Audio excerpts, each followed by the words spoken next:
Ça, c'est un écran de game over, ou fin de partie dans la langue d'Ubisoft. Tous les jeux de la période arcade ou début des consoles en ont un, et ça s'explique pour plusieurs raisons. Pour les bornes d'arcade, ça fait que le joueur remet une pièce dans la machine. Très littéralement. Et c'est donc un moyen qu'ont trouvé les éditeurs pour être rentables. Pour les jeux sur console, ça permet de faire tenir les jeux plus longtemps, et ça donnait aux joueurs l'impression d'en avoir pour leur argent.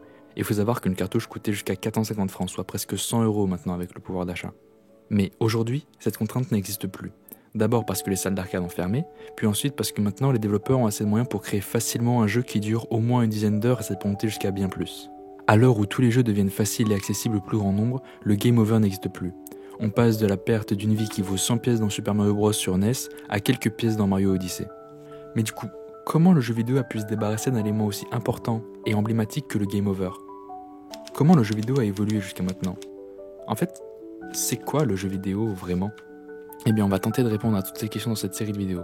Et pour répondre à notre première question, on va parler de Celeste. Donc Celeste est un jeu de plateforme canadien développé et édité par Extremely OK Games, anciennement Matt Makes Games, sorti en 2018. Et on y suit Madeline, une jeune femme canadienne qui entreprend de gravir le mont Céleste. Le jeu commence avec Madeline, qui sort de sa voiture, tente de se rassurer et fait la connaissance d'une vieille dame. Madeline lui explique qu'elle a quand même failli mourir dans son allée. La grand-mère se fout de sa gueule et lui apprend que le mont Céleste est spécial et que des phénomènes étranges s'y produisent. Madeline traverse le pont qui s'écroule sous ses pieds, pas très accueillant comme montagne. Et Madeline s'en sort en exécutant un dash, une glissade en l'air qui va devenir la mécanique principale du jeu. La phrase « tu peux le faire » apparaît et c'est la fin du premier niveau qui servait en fait de tutoriel au jeu. Madeline entre dans la cité abandonnée, c'est là qu'on voit pour la première fois les fraises, les objets à collecter du jeu, et là, ça va, Madeline n'a pas encore trop la flemme de les ramasser donc elle les prend. Dans ces ruines, Madeline rencontre Théo, un aventurier instagrammeur venu de la lointaine contrée de Seattle. Madeline tombe sur un monument dédié aux explorateurs morts dans l'ascension et décide logiquement de faire un feu et de s'endormir à côté. Elle reprend conscience dans ce qui semble être une sorte de rêve lucide. Bon. Dans un miroir, quelque chose se libère. Elle se rend compte qu'il s'agit d'elle en violet. Elle se rend compte qu'il s'agit de l'incarnation de tous ses mauvais côtés. Au cours du jeu, Madeline l'appelle une partie de moi, mais tout le monde dans la communauté, y compris les développeurs, l'appelle Badeline. Donc, Badeline tente de convaincre Madeline que monter les montagnes, ça craint et qu'il voudrait songer à faire quelque chose de plus tranquille et conventionnel. Bon, Madeline refuse et tente d'échapper à son bleu maléfique dans une course-poursuite. Elle s'en sort et arrive à une cabine téléphonique. Mauvaise nouvelle, impossible d'appeler son ex dans ses rêves. Suite à cela, elle se réveille de ce qui semble être le rêve lucide le plus poussé que j'ai jamais vu. Et elle tombe sur Théo qui a profité de la nuit pour prendre des superbes clichés des environs et les exposer sur les réseaux sociaux. Il poursuit sur sa lancée et prend un selfie avec Madeline. Tu vas bien ?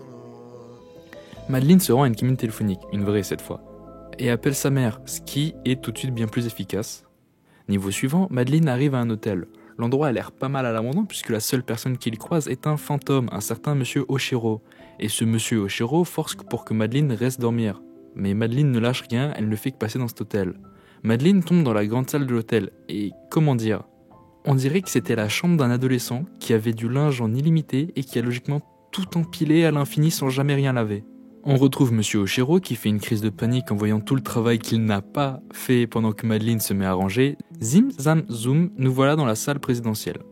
Madeline essaye de rassurer Monsieur Oshiro sur la suite présidentielle, mais Madeline intervient pour stopper ce qui commençait à ressembler à du racket. Monsieur Oshiro le vit plutôt bien, et par plutôt bien je veux dire qu'il se transforme en monstre et qu'il tente de la tuer. Elle s'en sort et retrouve la grand-mère. La grand-mère, toujours dans son personnage de vieille dame insupportable, propose un raccourci pour rentrer chez elle. Ah la connasse. Un niveau contre le vent plus tard, Madeline recroise Théo, dans une nacelle. Petit hic, la nacelle se bloque et le levier se casse. Pas très chouette, surtout que Madeline commence à faire une crise d'angoisse. Théo lui donne une technique pour se calmer, penser à une plume qui vole en même temps que son souffle, ce qui marche. Mieux respirer et se calmer convainc la nacelle de repartir, ce qui était quand même pas gagné. Madeline et Théo entrent dans un vieux temple bizarre, probablement habité par l'esprit de la montagne, et construit sur un ancien cimetière canadien. Théo fait le selfie trop devant un miroir et se fait aspirer devant, ça arrive. Madeline le retrouve, mais sous forme de cristal. Pendant ce temps, le temple s'est dit que c'était une bonne idée de matérialiser les angoisses des personnages par ces trucs qui les poursuivent. Madeline doit donc se trimballer avec Théo sur les bras, ce qui veut dire qu'elle peut porter au moins 60 kilos en continu, déjà bravo, tout en étant harcelée par des monstres. Le niveau se finit quand Madeline affronte la peur du regard des autres de Théo symbolisé par cet œil, en jetant le cristal de Théo à Mach 20 sur sa rétine. Non mais c'est sa façon d'affronter ses peurs, enfin celle des autres du coup. Ils s'en sortent et font un selfie rigolo à un camp et Madeline se bagarre avec Badline. Je n'ai pas besoin de toi. Non, si, non, si. Tu es littéralement l'incarnation toxique de ma personnalité. Badline le prend assez bien. Madeline sort alors sa botte secrète, la technique de la plume. Sauf que respirer en rythme aide moyen quand la dépression te chope littéralement par le col. Et Madeline chute. Elle chute plus bas que le premier niveau, donc elle, c'est-à-dire moi, va devoir tout refaire. Tout en bas, Madeline recroise la grand-mère. Elle décide de se moquer un peu moins violemment d'elle, ce qui donne cette force à Madeline pour continuer. Ok, c'est le moment des retrouvailles avec Madeline, et Madeline est bien déterminée à se venger dans un second round. Et après une course-poursuite franchement longue, Madeline décide de ne pas exécuter un violent suplex allemand, mais plutôt de parler avec son côté maléfique. Bravo Madeline. Madeline et Badline se réconcilient et obtiennent un level up, ce qui leur donne un deuxième dash qui permet de finir le niveau. Il y a la grand-mère, Théo, c'est parti pour le dernier niveau, c'est parti pour le sommet. Madeline parcourt des environnements qui représentent les thématiques des anciens niveaux, donc là, ça c'est niveau 1, ça c'est niveau 2, ça c'est niveau 3, ça c'est niveau 4, ça c'est niveau 5, pour enfin arriver à une balise, plus que 29. Madeline meurt 200 fois sur la même étape, puis réussit et continue son ascension. 5, 4, 3, 2, 1, Madeline est arrivée. Madeline est arrivée en haut, elle a réussi. Après 800 essais sur ce niveau, elle a réussi. Et le jeu est fini. Ah non, pardon, il y a une scène post-générique où Madeline recroise tout le monde, même Monsieur Oshiro. On voit combien de fraises Madeline a récupérées, elle fait une tarte, et bien évidemment la qualité d'une tarte dépend uniquement du nombre de fraises. Et c'est la fin de Céleste. Bon, alors, que penser de Céleste ? La réponse est évidente pour les initiés, mais ce jeu est vraiment bon.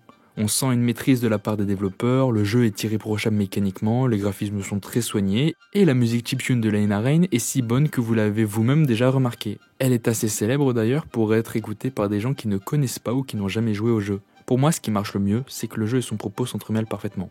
Ok, je m'explique. C'est quoi Céleste ? Céleste est un jeu de plateforme indépendant développé par Extremely OK Games sorti en 2018. Non mais ça je sais, je veux dire... En quoi Céleste se démarque ? Céleste est un jeu assez dur au début, très dur au milieu, et extrêmement dur à la fin, et atteint les limites insondables de la difficulté dans le post-game. Voilà, pour moi, ça, c'est le thème du jeu. Le thème du jeu, c'est sa difficulté. On y suit le personnage de Madeline, qui lutte contre ses troubles mentaux, et n'arrête pas d'échouer jusqu'à atteindre son objectif, qui est de gravir le mont Céleste. Donc ça, c'est l'histoire, mais c'est aussi le gameplay. La narration et le jeu vont de pair. Quand je racontais l'histoire, je disais... Madeline finit le niveau après 800 essais. Mais ces essais, ce sont mes tentatives, c'est mort. Ce sont mes morts.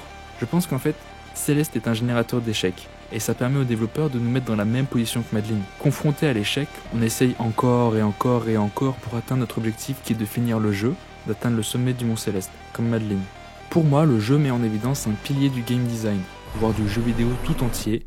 Échouer dans un jeu vidéo, c'est progresser. De l'arcade des années 80 au jeu indépendant contemporain, perdre une vie, c'est en fait faire un pas de plus vers la fin du jeu. Ça peut paraître contre-intuitif, on associe peu le fait de perdre à l'idée de gagner, mais dans le jeu vidéo, chaque petit échec dans l'exécution des touches est en fait un pas de plus vers la victoire, vers le prochain objectif. Parce que oui, il y a plusieurs objectifs à atteindre dans un jeu vidéo.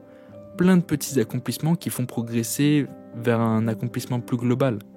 Dans Céleste, ça peut être finir un tableau, finir un niveau ou finir le jeu. Mais ça ne s'arrête pas là, puisque le post-game, qu'on découvre en cherchant les phases B des cassettes dans les niveaux, est horriblement dur. Et même à côté de ça, il existe un mode pour rendre la difficulté adaptative, comme par exemple impossible de mourir ou avec des dashs infinis, pour vraiment correspondre à tous les publics. Le résultat, c'est que peu importe son niveau, on peut avoir sa dose de challenge. Qu'on soit le meilleur joueur du jeu qui essaye de faire tous les niveaux à la suite sans mourir, aux joueurs débutants, on peut faire l'expérience de tomber pour recommencer jusqu'à y arriver. Je finirai cet épisode en disant que peu importe le nombre de morts, c'est en abandonnant qu'on échoue dans un jeu vidéo.